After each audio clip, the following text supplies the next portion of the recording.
Hey all so welcome to another vlog. ഇന്ന് ഇമ്മാക്ക് ഹോസ്പിറ്റലിൽ പോകേണ്ട ഒരു ഡേ ആണ് കേട്ടോ. പിന്നെ അന്ന് രാവിലത്തെ ബ്രേക്ക്ഫാസ്റ്റ് കാര്യങ്ങൾ അങ്ങനെ കുക്കിംഗ് പരിപാടീസ് കാര്യങ്ങളൊക്കെയാണ് നമ്മളുടെ ഇന്നത്തെ വ്ളോഗിൽ ഉണ്ടാവുക. അപ്പോൾ ഞാൻ രാവിലെ കുറച്ച് നേരത്തെ എണീറ്റിട്ടുണ്ടായിരുന്നു കേട്ടോ. കാരണം നമുക്ക് രാവിലെ ഹോസ്പിറ്റലിൽ പോകണം. അപ്പോൾ അതിന് മുന്നേ ബ്രേക്ക്ഫാസ്റ്റ് ഉണ്ടാക്കണം. പിന്നെ ആസ് യൂഷ്വൽ നമ്മൾ വീഡിയോ എടുക്കുകയാണല്ലോ. അപ്പോൾ എങ്ങനെ പോയാലും നമ്മൾ ആ ഒരു ജോലി എടുക്കുന്ന ടൈമിനെക്കാട്ടിലും കൂടുതൽ ടൈം വേണ്ടി വരും വീഡിയോയും കൂടി എടുക്കുകയാണെന്നുണ്ടെങ്കിൽ. ഇൻറ്റു 2 ആണ് അതിനൊരു ടൈം എന്ന് പറയുന്നത്. അപ്പോൾ രാവിലെ എണീറ്റ് ഫ്രഷൊക്കെ ആയിട്ട് ചെടിക്ക് വെള്ളം നനയ്ക്കാണ് കേട്ടോ. ഇത് ശരിക്കും ഞാൻ ഈ ഭാഗത്തേക്ക് പല വ്ളോഗിലായിട്ട് ഞാൻ പറഞ്ഞിട്ടുണ്ട്, ഞാൻ ഒട്ടും ഈ ഭാഗത്തേക്ക് ശ്രദ്ധിക്കലില്ല. പിന്നെ ഇമ്മ എന്താ പറയുക, ഇതിൻ്റെ കാര്യം ഞാൻ മറന്നിട്ടുണ്ടായിരുന്നു. പിന്നെ അമ്മയാണ് പറഞ്ഞത് അതിന് വെള്ളം ഒഴിക്കുക എന്നുള്ളത്. ഇമ്മയാണ് അങ്ങനെ ഒഴിക്കൽ എൻ്റെ മനസ്സിൽ നിന്നേ വിട്ടിട്ടുണ്ടായിരുന്നു ഈ ഒരു സംഭവം. അപ്പോൾ എന്താ പറയുക, നമ്മളുടെ പ്ലാന്റ്സിനൊക്കെ വെള്ളം ഒഴിച്ച് കൊടുക്കുകയാണ്. പിന്നെ ഞാൻ ഇന്ന് ശരിക്കും കുറച്ച് ലേറ്റായിട്ടോ എണീക്കാനായിട്ട്. ഞാൻ 6 മണിക്ക് അലാറം വെച്ചതാണ്, പക്ഷേ എണീറ്റ് വന്നപ്പോഴേക്കിനും 7 മണി ആ ടൈമൊക്കെ ആയിട്ടുണ്ട് കേട്ടോ. ഇനി നമ്മൾ ബ്രേക്ക്ഫാസ്റ്റ് ഉണ്ടാക്കാനായിട്ട് പോവാണ്. അപ്പോൾ ഇന്ന് ബ്രേക്ക്ഫാസ്റ്റ് ഞാൻ പുട്ടും കടലക്കറി ഉണ്ടാക്കാമെന്നിട്ട് വിചാരിച്ചത്. അപ്പോൾ കടല ഞാൻ തലേന്ന് തന്നെ വെള്ളത്തിൽ സോക്ക് ചെയ്ത് വെച്ചിട്ടുണ്ടായിരുന്നു. ആദ്യമായിട്ടാണ് കേട്ടോ ഞാൻ കടലക്കറി ഉണ്ടാക്കുന്നത്. അപ്പോൾ റെസിപ്പിയൊക്കെ നോക്കി ആദ്യം കടല വേവിക്കാനായിട്ട് വെച്ചു കേട്ടോ. എനിക്ക് ഇമ്മാൻ്റെ കടലക്കറി ഭയങ്കര ഇഷ്ടം കേട്ടോ. ഉമ്മാൻ്റെ നല്ല ഫ്ലേവറുമാണ്, നല്ല തിക്കുമാണ്. എന്താ പറയുക, തേങ്ങൻ്റെ ഒക്കെ വറുത്തരച്ച ടേസ്റ്റ് അല്ല, എന്നാലും ഒരു വറുത്തരച്ച ടേസ്റ്റ് ഉണ്ട്. അങ്ങനത്തെ ഒരു നല്ലൊരു കടലക്കറിയാണ് കേട്ടോ ഉമ്മാൻ്റെത്. അപ്പോൾ ഞാൻ ഇമ്മാനോട് ചോദിച്ചില്ല കേട്ടോ ഇത് ഉണ്ടാക്കിയത്. അപ്പോൾ ഞാൻ യൂട്യൂബിൽ തപ്പി പിടിച്ചുണ്ടാക്കിയതാണ്.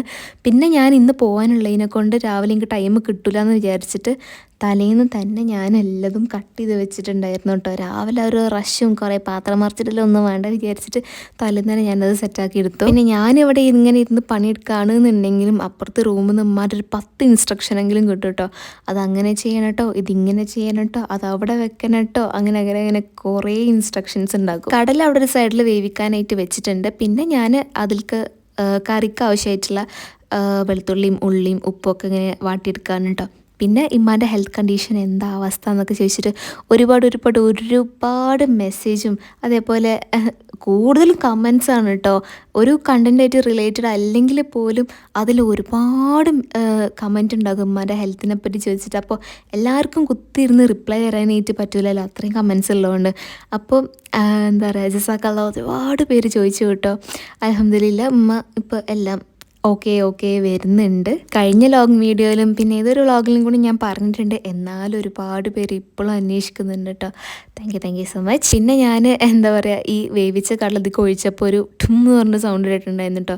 ഞാൻ ശരിക്കും പേടിച്ച പടച്ചനെ പൊട്ടിത്തെറിച്ച വിചാരിച്ചു ഞാൻ. പിന്നെ ഞാൻ ഈ കറി ഉണ്ടാക്കിയപ്പോൾ ഉണ്ടല്ലോ, എങ്ങനെ പോയിട്ടും ഇമ്മാൻ്റെ കറീൻ്റെ അവിടെ കണ്ട് എത്തണില്ലായിരുന്നു. എന്നുവെച്ചാൽ ഇമ്മാൻ്റെ കറി നല്ല തിക്കാണ്, നല്ല ഫ്ലേവറൊക്കെയാണ്. പിന്നെ മുളക് പൊടി ഇവിടെ ഇല്ലായിരുന്നു കേട്ടോ, കുറവായിരുന്നു. പിന്നെ ഫ്രിഡ്ജിൽ വേറെ മുളക് പൊടി ഉണ്ടായിരുന്നു, അതെനിക്ക് അറിയില്ലായിരുന്നു. അപ്പോൾ കുറച്ച് മുളക് പൊടി ഇതിലിട്ടിട്ടുണ്ടായിരുന്നുള്ളൂ. പിന്നെ തൂമിച്ചപ്പോൾ നല്ലൊരു സ്മെല്ലൊക്കെ വന്നിട്ടാ. അത് പിന്നെ അടച്ചിട്ടിട്ട് കുറച്ച് കഴിഞ്ഞപ്പോൾ ഞാൻ തുറന്ന് നോക്കിയപ്പോഴും ഒരു തിക്നെസ്സിലായിരുന്നു കറിക്ക്. തേങ്ങാപ്പാൽ ഒഴിച്ചിട്ടും അതിനൊരു തിക്നെസ്സില്ല. അപ്പം ഉമ്മ പറഞ്ഞ് നമ്മൾ കുറച്ച് കടല ഒന്ന് മിക്സിയിൽ ഗ്രൈൻഡ് ചെയ്തിട്ട് അതിക്ക് തിരിച്ച് ആഡ് ചെയ്താൽ കറിക്ക് നല്ല തിക്നെസ് വരുമെന്ന്. അപ്പോൾ ഞാൻ അങ്ങനെ ചെയ്ത് നോക്കി. അപ്പോൾ നല്ല തിക്നെസ് ഉണ്ടായിരുന്നു കേട്ടോ. ശരിക്കും എന്താ പറയുക, കുക്കിംഗ് അറിഞ്ഞാൽ മാത്രം പോരെ, കുറച്ചൊക്കെ ടിപ്സും കൂടി നമുക്ക് അറിയണം, എന്നാലേ നമ്മൾ ഉണ്ടാക്കുന്ന ഒരു റെസിപ്പി പെർഫെക്റ്റ് ആയിട്ട് കിട്ടുകയുള്ളൂ. പിന്നെ ഇന്ന് പുട്ടാണ് കേട്ടോ, ചിരട്ട പുട്ടാട്ടോ ഇവിടെ ഉണ്ടാക്കൽ. മറ്റേ കുറ്റി ഇല്ലേ, അതിൽ നമ്മൾ ഉണ്ടാക്കില്ല കേട്ടോ. എനിക്ക് ആ സാധനം കാണുന്നതേ ദേഷ്യമാണ്. അത് കഴുകൽ ഭയങ്കര പണിയാണല്ലോ, അതുകൊണ്ട് ആ സംഭവം ഞാനും അമ്മയും അതിവിടെ യൂസ് ചെയ്യലില്ല കേട്ടോ. 2 ചിരട്ടപ്പുട്ട് ഉണ്ടാക്കും, ഒന്നുമ്മാക്ക് ഒന്ന് എനിക്ക്. വയറ് നിറയും കേട്ടോ, ദമ്മാകും. പിന്നെ ഞാൻ ഉണ്ടാക്കിയതുകൊണ്ട് പറയല്ല, നല്ല ടേസ്റ്റ് ഉണ്ടായിരുന്നു കേട്ടോ. കടലക്കറി ആദ്യമായിട്ട് ഉണ്ടാക്കിയതല്ലേ, അപ്പോൾ ഞാൻ എക്സ്പെക്ട് ചെയ്തതിനെക്കാട്ടിലും എനിക്ക് നല്ല ടേസ്റ്റ് ഫീൽ ചെയ്തിട്ടുണ്ടായിരുന്നു. പിന്നെ നല്ല ചൂട് കട്ടൻ ചായ ഉണ്ടാക്കിയിട്ടുണ്ടായിരുന്നു കേട്ടോ. നല്ല സോഫ്റ്റ് പുട്ടും നല്ല എന്താ പറയുക, നല്ല അടിപൊളിയായിട്ടുള്ള കറിയും ഒരു നല്ല കട്ടനും കൂടി രാവിലെ അങ്ങോട്ട് കൂട്ടി പിടിച്ചപ്പോൾ നല്ല സുഖം. ഈ പുട്ടുപൊടി 1 ഗ്ലാസ്സോളം ഞാൻ നനച്ച് വെക്കും കേട്ടോ. അത് നമുക്ക് 2-3 ദിവസത്തേക്ക് കഴിക്കാനായിട്ട് ഉണ്ടാക്കും. അതാകുമ്പോൾ രാവിലെ ഇങ്ങനെ നനച്ചിങ്ങനെ കരിയറണ്ടല്ലോ, എളുപ്പപ്പണി, ഉടായിപ്പോരടി അതിന്. അങ്ങനെ ആ പരിപാടീസൊക്കെ കഴിഞ്ഞിട്ട് വേഗം കിച്ചണൊക്കെ ക്ലീൻ ചെയ്തിട്ട് ആകെ അടിച്ച് വരി തുടക്കാൻ വിചാരിച്ചിട്ടോ. പക്ഷേ അപ്പോഴേക്കിനും പോകാനുള്ള ടൈം ആയിട്ടുണ്ടായിരുന്നു. അതുകൊണ്ട് ഞാൻ അടിച്ച് വാരി വന്നിട്ട് തുടക്കാമെന്ന് വിചാരിച്ചിട്ടാ. പിന്നെ ഈ കലണ്ടറിൽ ഞാനിങ്ങനെ എഴുതി വെച്ച് കണ്ടിട്ടുണ്ടാക്കും. ഇമ്മാക്കൊരു ട്യൂബ് ഇട്ടിട്ടുണ്ടായിരുന്നു കേട്ടോ, ബ്ലഡ് പോകാനായിട്ട് വയറിന്ന്. അപ്പോൾ ഞാൻ അതിൽ നിന്ന് വരുന്ന ഫ്ലൂയിഡ് ഇങ്ങനെ അളന്ന് വെച്ചിട്ടുണ്ടായിരുന്നു, ഇത് എഴുതി വരാനായിട്ട് പറഞ്ഞിട്ടുണ്ടായിരുന്നു. അപ്പോൾ അത് ഞാൻ ഫോട്ടോ എടുത്ത് വെച്ചിട്ട് ഇറങ്ങാൻ നേരത്ത് പെട്ടെന്ന് ഫോട്ടോ എടുത്തിട്ട് പെട്ടെന്ന് പോയിട്ടാ. പിന്നെ അമ്മ എവിടെ നിന്ന് ട്രീറ്റ്മെൻറ്റ് എടുക്കുന്നതെന്ന് ചോദിച്ചിട്ടുണ്ടായിരുന്നു കേട്ടോ.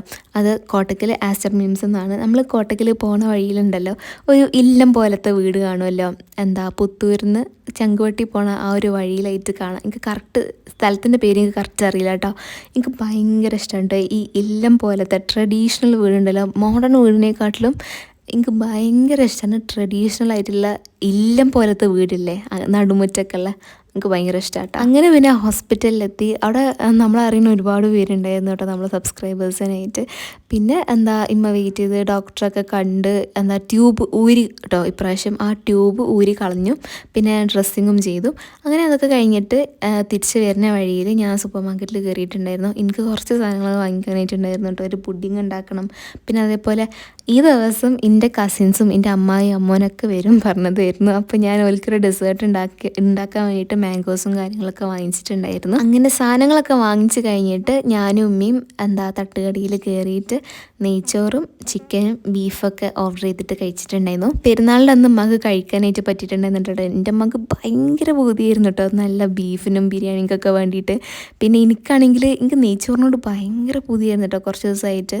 അപ്പോൾ ഞങ്ങൾ തട്ടുകടിയിൽ കയറി നെയ്ച്ചോറും ഞാൻ ചിക്കൻ ചുക്ക, പിന്നെ അമ്മ ബീഫും ഓർഡർ ചെയ്തിട്ടുണ്ടായിരുന്നു കേട്ടോ. എന്താണെന്നറിയില്ല, എനിക്ക് ഭയങ്കര പൂതിയായിരുന്നു കേട്ടോ. നല്ല റൈസും, അതായത് ഗീ റൈസും, പിന്നെ അതിലേക്ക് ഈ സാലഡ്, തൈര് സാലഡ് വേണം. എനിക്ക് കുറേ സാലഡ് വേണം കേട്ടോ. എനിക്ക് അച്ചാറില്ലെങ്കിൽ എനിക്ക് ഓക്കെയാണ്, പക്ഷേ തൈര് സാലഡ് എനിക്ക് ഒരുപാട് വേണം.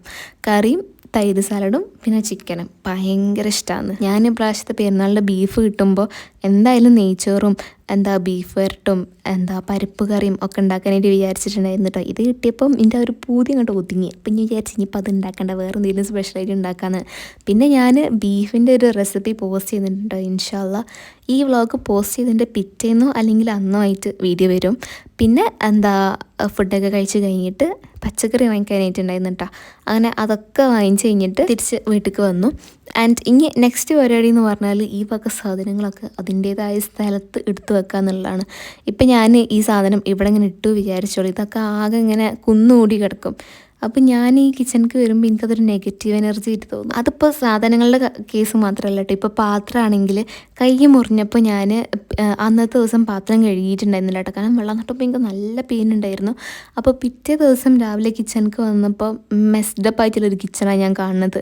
അപ്പോൾ തീരെ മൂടില്ല എന്നൊരു സാധനം ഉണ്ടാക്കാൻ. ഒരു ഭയങ്കര രാവിലെ തന്നെ നെഗറ്റീവ് എനർജി ഇങ്ങനെ കാണുകയാണ്. അപ്പോൾ ഞാൻ ഈ അങ്ങനത്തെ പരിപാടികളൊക്കെ അന്നത്തെ പാത്രം അന്ന് തന്നെ ഞാൻ കഴുകി വെക്കും ഫോർ മൈ മെൻ്റൽ പീസ്. പിന്നെ ഞാൻ പറഞ്ഞല്ലോ എൻ്റെ അമ്മോനും അമ്മായിയും ഒക്കെ ഇന്ന് വരും എന്ന് പറഞ്ഞിട്ടുണ്ടായിരുന്നു. പക്ഷേ എന്തോ പരിപാടി ഉണ്ടായിട്ട് പോലും ഇന്ന് വന്നിട്ടില്ലായിരുന്നു. അപ്പം ഞാൻ മാംഗോ സാഗ ഉണ്ടാക്കുമായിരുന്നു കേട്ടോ. നല്ല നാടൻ മാംഗോസ് എനിക്ക് കിട്ടിയിട്ടില്ല എന്നുണ്ടെങ്കിൽ കുറച്ചും കൂടി മധുരമുള്ളത് ആയിട്ട് എനിക്ക് ഫീൽ ചെയ്തിട്ടുള്ള നല്ല പഴുത്ത ഒരു ബങ്ങനപ്പള്ളി മാങ്ങ എന്ന് പറയുന്ന ഒരു മാങ്ങ ഉണ്ട് കേട്ടോ. പിന്നെ നെസ്റ്റോയിൽ കിട്ടും നടിച്ചല മാങ്ങ എന്ന് പറഞ്ഞിട്ട്, കോഴിക്കോട് ഹൈലൈറ്റ് മോളത്തെ ഹൈലൈറ്റ് അല്ല ഗോകുല മോളിൽ കിട്ടും ആ ഒരു നടിച്ചല മാങ്ങ. അപ്പോൾ കോഴിക്കോട് എന്തായാലും ഇപ്പോൾ പോകാൻ നടക്കില്ലല്ലോ. അപ്പോൾ ബങ്ങനപ്പള്ളി മാങ്ങയും പിന്നെ അതേപോലെ സിന്ദൂരം മാങ്ങയും ഈ രണ്ട് മാങ്ങയും കമ്പാരിറ്റീവ്ലി മധുരമുള്ള മാങ്ങകളാണ് കേട്ടോ മാംഗോ സാഗ് ഉണ്ടാക്കുക. ഞാൻ ഇങ്ങനെ റെസിപ്പീസ് ഷൂട്ട് ചെയ്യുമ്പോൾ അധികം യൂസ് ചെയ്യുന്ന മാങ്ങയാണ് ഇത്. പിന്നെ കഴിഞ്ഞ വീഡിയോയിൽ അയച്ചൊരു കമൻറ്റ് ഉണ്ടായിരുന്നു കേട്ടോ, ഈ ബീട്രൂട്ട് പീൽ ചെയ്യുന്ന ആ ഒരു ഇത് കണ്ടപ്പോൾ പീലർ യൂസ് ചെയ്യാനായിട്ട് പറഞ്ഞിട്ടുണ്ടായിരുന്നു. ഞാൻ കത്തിയോണ്ടാണല്ലോ ഇങ്ങനെ പീൽ ചെയ്യുന്നത്. അപ്പോൾ മാങ്ങക്കാണെങ്കിലും ബീട്രൂട്ടിനാണെങ്കിലും അതിൻ്റെയൊക്കെ സ്കിന്ന് കുറച്ച് തിക്കാണല്ലോ. അപ്പോൾ പണ്ട് എപ്പോഴോ ഇതേപോലെ ഇങ്ങനെ പീൽ ചെയ്തപ്പോൾ ഇങ്ങോട്ട് പുള്ള് ചെയ്തപ്പോൾ ഇതിൻ്റെ റിസ്റ്റിൻ്റെ ആ ഭാഗത്ത് മുറിഞ്ഞിട്ടുണ്ടായിരുന്നു കേട്ടോ. അത് നമ്മൾ ഇങ്ങോട്ടാണല്ലോ പുള്ള് ചെയ്യുകയാണല്ലോ. അപ്പോൾ 1-2 വട്ടമായിട്ട് അത് മുറിഞ്ഞു. അപ്പോൾ അതിൻ്റെ ശേഷം പിന്നെ ഞാൻ ആ സാധനം ഉപയോഗിച്ചിട്ടില്ല. കുക്കുംബർ പീൽ ചെയ്യാനായിട്ട് പീലർ യൂസ് ചെയ്യും കേട്ടോ. അല്ലാണ്ട് ഇതേപോലത്തെ നല്ല കട്ടിയുള്ള സ്കിന്നാണെന്നുണ്ടെങ്കിൽ ഞാൻ യൂസ് ചെയ്യൂല. കാരണം എനിക്കൊരു ഗ്രിപ്പ് കിട്ടില്ല കേട്ടോ. അത് കത്തീൻ്റെ കേസിലാണെങ്കിലും ഞാൻ അങ്ങോട്ടാണല്ലോ ചെത്തുന്നത്, ഇങ്ങോട്ട് ഞാൻ ചെത്തൂല. അതിങ്ങനെ പോയാൽ എൻ്റെ കയ്യിലെത്തും. അവിടെ ഞാൻ മുറിഞ്ഞാൽ ആൾക്കാർ എന്ത് വിചാരിക്കും, ഞാൻ ഡെഡാവാൻ നോക്കിയെന്നൊക്കെ വിചാരിക്കും. അതുകൊണ്ട് പിന്നെ നമ്മൾ ആ പണിക്കേ നിന്നിട്ടില്ല. പിന്നെ മാംഗോ സാഗ് ഉണ്ടാക്കാൻ വേണ്ടിയിട്ട് ഈ ഒരു സാഗോ അല്ലേ ഇതും ഇമ്മ വേവിച്ച് വെച്ചിട്ടുണ്ടായിരുന്നു കേട്ടോ. അത് കുറച്ചധികം വെന്ത് വന്നപ്പോൾ ഇമ്മ അത് ഫ്രീസ് ചെയ്ത് വെച്ചു ബാക്കിയുള്ളത്. എന്നിട്ട് ഞാനതിന്ന് എടുത്ത് നോക്കിയപ്പോൾ നല്ല കട്ടി ഫ്രീസായിട്ട് നിൽക്കുന്നുണ്ടായിരുന്നു കേട്ടോ. അപ്പോൾ ബാക്കി പരിപാടികളൊക്കെ ചെയ്തിട്ട് ഞാൻ ഈ സാധനം ഓവനിൽ ഡീപ് ഫ്രീസ് ചെയ്യാൻ വേണ്ടിയിട്ട് വെച്ചു. അപ്പോൾ പെട്ടെന്നായിട്ട് ആയി കിട്ടും കേട്ടോ. പിന്നെ ഈ മാംഗോ സാഗോയിൽ ശരിക്കും പാലും mango puree, mango pieces, sago ഇതാണ് കേട്ടോ ഞാൻ യൂസ് ചെയ്യുന്ന കണ്ടൻസ് മിൽക്കും യൂസ് ചെയ്യുന്നുണ്ട് കേട്ടോ. പക്ഷേ അതിന് പുറമെ കോക്കനട്ട് ജെല്ലിയും മാംഗോ ജെല്ലിയും ഐസ് ക്യൂബ്സൊക്കെ കിട്ടണ പോലെ ഉണ്ട്. പിന്നെ നമുക്ക് മെനക്കെടാൻ കുറച്ച് മടിയായതുകൊണ്ട് ഇതുകൊണ്ട് അങ്ങോട്ട് ഒതുക്കി. പിന്നെ കോക്കനട്ട് മിൽക്ക് ഉണ്ടാക്കാനുള്ള മടി നല്ലതുപോലെ ഉണ്ടായിരുന്നു. അതുകൊണ്ട് സാധാ മിൽക്കാട്ടെ യൂസ് ചെയ്തിട്ടുണ്ടായത്. കുറച്ച് പേർക്ക് ചോദിച്ചിട്ടുണ്ടായിരുന്നു സാധാ മിൽക്ക് യൂസ് ചെയ്ത കുഴപ്പമുണ്ടെന്ന്. ഒരു കുഴപ്പമില്ല. കോക്കനട്ട് മിൽക്ക് ഇല്ലെങ്കിൽ കോക്കനട്ട് മിൽക്കാണെങ്കിൽ അത്യാവശ്യം ഒരു ടേസ്റ്റ് എൻഹാൻസ് ചെയ്യും കേട്ടോ. നല്ലൊരു ഫ്ലേവറാണ്.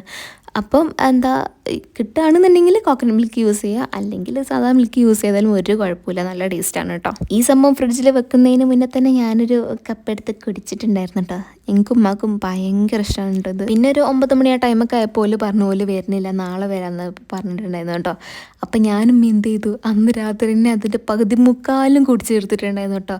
ഞങ്ങൾക്ക് രണ്ടാൾക്കത് ഭയങ്കര ഇഷ്ടമാണ്. പിന്നെ കുറച്ച് ഞങ്ങൾ രണ്ടാളും രാവിലെ കുടിക്കാനായിട്ട് മാറ്റി വെച്ചിട്ടോ. രാവിലെ എണീറ്റ് വന്നപാടൊരു മധുരം കഴിക്കണത് നല്ല രസമാണല്ലോ. ശരിക്കും അങ്ങനെ പാടില്ല എന്നാണ്, പക്ഷെ നല്ല തണുത്തൊരു മധുരം ഉള്ളിലേക്ക് ചെന്നാലൊരു സുഖമാണ്. മാംഗോ സാഗ് ഉണ്ടാക്കി കഴിഞ്ഞിട്ട് അത് ഞാൻ നേരെ കൊണ്ടിട്ട് ഫ്രിഡ്ജിൽ വെച്ചിട്ടോ. പിന്നെ നമ്മളുടെ ഈവനിങ് സ്നാക്സ് അതും കഴിച്ചിട്ടുണ്ടായിരുന്നു. ചക്ക ചിപ്സും പിന്നെ അതേപോലെ ബൂസ്റ്റ് ഉണ്ടായിരുന്നു. എന്നിട്ട് പിന്നെ ഞാൻ മേലെ തുണികൾ എടുക്കാനായിട്ട് പോയപ്പോൾ ഉണ്ടല്ലോ, ഈ ഒരു ഏരിയ അല്ലേ ഫസ്റ്റ് അവിടെ കണ്ട ഒരു ഭാഗം ഉണ്ടല്ലോ, ഞാനവിടെ റെയിൻബോ കണ്ടിട്ടുണ്ടായിരുന്നു കേട്ടോ. ഞാൻ ഫോൺ എടുത്തിട്ടല്ല വന്നിട്ടുണ്ടായിരുന്നത്. ഞാനത് കണ്ടതും വേഗം താഴെ പോയിട്ട് ഞാൻ ഫോൺ എടുത്ത് ഓടി വന്നപ്പോഴേക്കും റെയിൻബോ പോയിട്ടുണ്ടായിരുന്നു കേട്ടോ. അതും ഞാനൊരു വാട്ടർ ഫൗണ്ടൻ ഇല്ലേ, അതിൻ്റെ ഇടയിലാണ് 4ാം ക്ലാസ്സിൽ അങ്ങോട്ട് പഠിക്കുമ്പോഴാണ് ആദ്യമായിട്ടൊരു റെയിൻബോ കണ്ണുണ്ട് നേരിട്ട് കാണുന്നത്. അതിൻ്റെ ശേഷം ഞാൻ ഇപ്പോഴാട്ടോ കണ്ടത്. എനിക്ക് കണ്ടപ്പോൾ അതും വലിയൊരു റെയിൻബോ ആയിരുന്നു കേട്ടോ. നല്ലത് എടുത്തുനിന്നായിരുന്നു അത്. ഫുള്ളൊരു റെയിൻബോ അല്ല, പക്ഷെ ഒരു സൈഡ് ഉണ്ടല്ലോ. പക്ഷെ ഞാൻ ഫോൺ എടുക്കാൻ വേണ്ടി ഓടിയപ്പോഴേക്കും സംഭവം പോയിട്ടുണ്ടായിരുന്നു. പിന്നെ തുണികളൊക്കെ എടുത്തതിന് ശേഷം ഇമ്മ പറഞ്ഞത് ഉമ്മ മടക്കാതെ അങ്ങനത്തെ ചെറിയ ചെറിയ പരിപാടികളൊക്കെ ഉമ്മ ചെയ്യും കേട്ടോ. അപ്പം പിന്നെ രാത്രിയിലത്തേക്ക് ദോശയും പിന്നെ അതേപോലെ തക്കാളി ചട്നി ആയിട്ടോ ഉള്ളത്. തക്കാളി ചട്നി 2 ദിവസം പഴക്കമുള്ളതാണ്.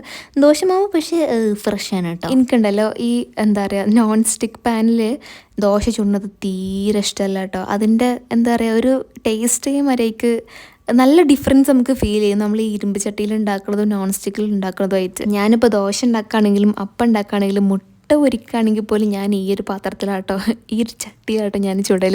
കാരണം മുട്ട പൊരിച്ചതൊക്കെ ഈ ഒരു ചട്ടിയിൽ ഉണ്ടാക്കുമ്പോൾ ഭയങ്കര ടേസ്റ്റ്. നേരെ മറിച്ച് നമ്മളൊരു നോൺ സ്റ്റിക്കിൽ ഉണ്ടാക്കുകയാണെന്നുണ്ടെങ്കിൽ അതിൻ്റെ ടേസ്റ്റ് വേറെ തന്നെ നമുക്ക് മനസ്സിലാകും. എൻ്റെ ദോശയിൽ ഞാൻ അത്യാവശ്യം നല്ല നെയ്യ് ഒഴിക്കും കേട്ടോ. പക്ഷെ ഉമ്മാൻ്റെ ദോശക്ക് ഉമ്മക്ക് നെയ്യ് ഒഴിക്കണ ഇഷ്ടമല്ല. അപ്പോൾ അതുകൊണ്ടാണ് ചട്ടിമ്മന്ന് അങ്ങോട്ട് വിട്ടു വരാൻ കുറച്ച് പണിയുള്ളത്. ഞാൻ ഓരോ വീഡിയോസിൻ്റെ ഇടയിലും നമ്മുടെ ലൈഫിലത്തെ ഓരോരോ കാര്യങ്ങൾ, റിലേറ്റബിൾ ആയിട്ടുള്ള കാര്യങ്ങളൊക്കെ പറയുമ്പോൾ, അല്ലെങ്കിൽ എന്തെങ്കിലുമൊക്കെ ചെറുതായിട്ട് നിങ്ങൾക്ക് മോട്ടിവേറ്റഡ് ആയിട്ട് ഫീൽ ചെയ്യുന്നതോ ഇൻസ്പയർ ആയിട്ട് ഫീൽ ചെയ്യുന്ന കാര്യങ്ങളൊക്കെ ഞാൻ ഷെയർ ചെയ്യുമ്പോൾ കുറേ പേർക്ക് അത് റിലേറ്റ് ചെയ്യാൻ പറ്റുന്നുണ്ട് കേട്ടോ. അത് കമൻസിൽ തന്നെ എനിക്ക് വായിച്ചറിയാനായിട്ട് പറ്റുന്നുണ്ട്. അതും ഒരുപാടാണ്. വീഡിയോ അപ്ലോഡ് ചെയ്ത് വിത്തിൻ സെക്കൻഡ്സ് തന്നെ ഒത്തിരി കമൻസ് തന്നെ എനിക്ക് വായിക്കാനായിട്ട് പറ്റുന്നുണ്ട്. അൽഹംദുലില്ലാ. എനിക്ക് കുറേ റിലേറ്റബിൾ ആയിട്ടുള്ള കാര്യങ്ങളാട്ടോ ഷെയർ ചെയ്തിരുന്നത്. അപ്പോൾ അത് കുറേ പേർക്കും അത് റിലേറ്റ് ചെയ്യാൻ പറ്റുന്നുണ്ട് എന്ന് പറഞ്ഞ്. പിന്നെ കുറച്ച് പേരൊക്കെ സ്റ്റഡി ടിപ്സും സ്റ്റഡി വ്ളോഗ്സൊക്കെ ചെയ്യാൻ ചോദിച്ചിട്ട് എനിക്ക് കമൻറ്റ് ചെയ്യുന്നുണ്ട് കേട്ടോ. ഇൻഷാ അല്ലാഹ് ഞാൻ അതിൻ്റെ ഒരു ഡീറ്റെയിൽഡ് വീഡിയോ തന്നെ ആയിട്ട് ചെയ്യാം. വേണമെന്നുണ്ടെങ്കിൽ കമൻറ്റ് ചെയ്യാനാട്ടോ. ഏതൊരു കാര്യം നമ്മൾ സ്ട്രെസ് ചെയ്യാണ്ട് പഠിക്കണം എന്നാണ് കേട്ടോ ഞാൻ വിചാരിക്കുന്നത്. എന്ന് വെച്ചാൽ നമ്മളിപ്പോൾ നല്ലതുപോലെ അങ്ങോട്ട് സ്ട്രെസ് ചെയ്ത് ടെൻഷൻ അടിച്ചിട്ട് പഠിച്ചു വിചാരിച്ചോളൂ, ചിലപ്പോൾ നമ്മൾ പഠിക്കുന്ന ആ കൊടുത്ത എഫേർട്ടിനുള്ള മാർക്ക് ചിലപ്പോൾ നമുക്ക് പേപ്പറിൽ കാണണമെന്നില്ല. നേരെ മറിച്ച് നമ്മൾ നല്ല ഫ്രീ ആയിട്ട് നമ്മളുടെ എഫേർട്ടൊക്കെ ഇട്ട് മാക്സിമം ഇനി ബാക്കിയുള്ളത് അങ്ങോട്ട് വിട്ടുകൊടുക്കുക. എക്സാം എഴുതി കഴിഞ്ഞാൽ പിന്നെ അങ്ങോട്ട് ബാക്കി പഠിച്ചങ്ങോട്ട് വിട്ടുകൊടുക്കുക. അങ്ങനെ കഴിഞ്ഞാൽ എനിക്ക് ആ ഒരു നല്ലൊരു റിസൾട്ട് എനിക്ക് കിട്ടലുണ്ട് കേട്ടോ. ഞാൻ ഒരിക്കലും ഒരു എക്സാമിനും സ്ട്രെസ് ചെയ്തിട്ട് പഠിച്ചില്ല. 10th ഞാൻ പഠിച്ചിട്ടുണ്ട് കേട്ടോ. പിന്നീട് അങ്ങോട്ടുള്ള ഒരു എക്സാമിനും ഞാൻ തലകുത്തിമാറിന് പഠിക്കും, പക്ഷേ ടെൻഷൻ അടിച്ച് എൻ്റെ ബ്രെയിനായിട്ട് ഓവർലോഡ് ചെയ്ത് പ്രഷർ കൊടുത്ത് ഞാൻ പഠിക്കലില്ല. അതിനെ പറ്റിയിട്ടുള്ളൊക്കെ ഡീറ്റെയിൽ വീഡിയോ ഞാൻ എന്തായാലും ചെയ്യാൻ കേട്ടോ. പിന്നെ നെക്സ്റ്റ് പരിപാടി എന്ന് പറഞ്ഞാൽ എനിക്കൊരു ബൂസ്റ്റ് കുടിക്കാനായിട്ട് തോന്നിട്ടോ. അപ്പോൾ ഞാനൊരു ബൂസ്റ്റൊക്കെ ഉണ്ടാക്കി കുറച്ച് നേരം കുറച്ച് വ്ളോഗ്സും കാര്യങ്ങളൊക്കെ ഇരുന്ന് കണ്ട് പിന്നെ എഡിറ്റിംഗ് പരിപാടികളൊക്കെ ചെയ്യണം. അത് ചെയ്ത് കഴിഞ്ഞിട്ട് സ്കിൻ കെയറൊക്കെ ചെയ്ത് എന്നൊന്നും ഇല്ല കേട്ടോ, ഞാൻ സ്കിൻ കെയർ എന്നും ചെയ്യുന്ന ഒരാളല്ല. കുറേ കാലത്തിന് ശേഷം ഇന്നാണ് ഇപ്പം ഞാൻ ചെയ്യുന്നത്. ഞാനങ്ങനെ AM സ്കിൻ കെയർ റുട്ടീൻ അങ്ങനെ ഫോളോ ചെയ്യില്ല കേട്ടോ. എവിടെയെങ്കിലും പോവുകയാണെങ്കിൽ മാത്രം സൺസ്ക്രീൻ ഉപയോഗിക്കും. അല്ലെങ്കിൽ രാത്രി എനിക്ക് മൂടുണ്ടെങ്കിൽ മാത്രം ഞാൻ സ്കിൻ കെയർ ചെയ്യും. അതാണ് എൻ്റെ ഒരു ഇത്. പിന്നെ അതിലിൻ്റെ ഷാൾ നനഞ്ഞിട്ട് നിങ്ങൾക്ക് ശ്രദ്ധിക്കാനായിട്ട് പറ്റും. സംഭവം ഞാൻ മുഖം കഴുകിയപ്പോൾ ഒന്നായിട്ട് ഇങ്ങോട്ട് നനഞ്ഞു പോയതാണ്. അതൊന്നും മൈൻഡ് ആക്കണ്ട. പിന്നെ ഇവിടെ ഞാൻ ഫേസ് വാഷ് ഒരു നയസിനമൈഡ് ടോണറും നയസിനമൈഡ് സീറോ ആണ് കേട്ടോ യൂസ് ചെയ്യണത്. അത് ഞാനങ്ങനെ വല്ലാണ്ട് കാണിക്കാത്തത്, ചിലപ്പോൾ എല്ലാ പ്രൊഡക്ട്സും എല്ലാവർക്കും അങ്ങോട്ട് സ്യൂട്ടാവണമെന്നില്ലല്ലോ. അപ്പോൾ നമ്മളെ സ്കിന്നിന് ഏതാണോ സ്യൂട്ടാവുക അതിനനുസരിച്ച് വേണം നമ്മൾ യൂസ് ചെയ്യാനായിട്ട്. അപ്പോൾ ഇതാണ് കേട്ടോ ഇന്നത്തെ ഒരു vlog. So that's it for today. അപ്പോൾ ഇത്രയേ ഉള്ളൂ.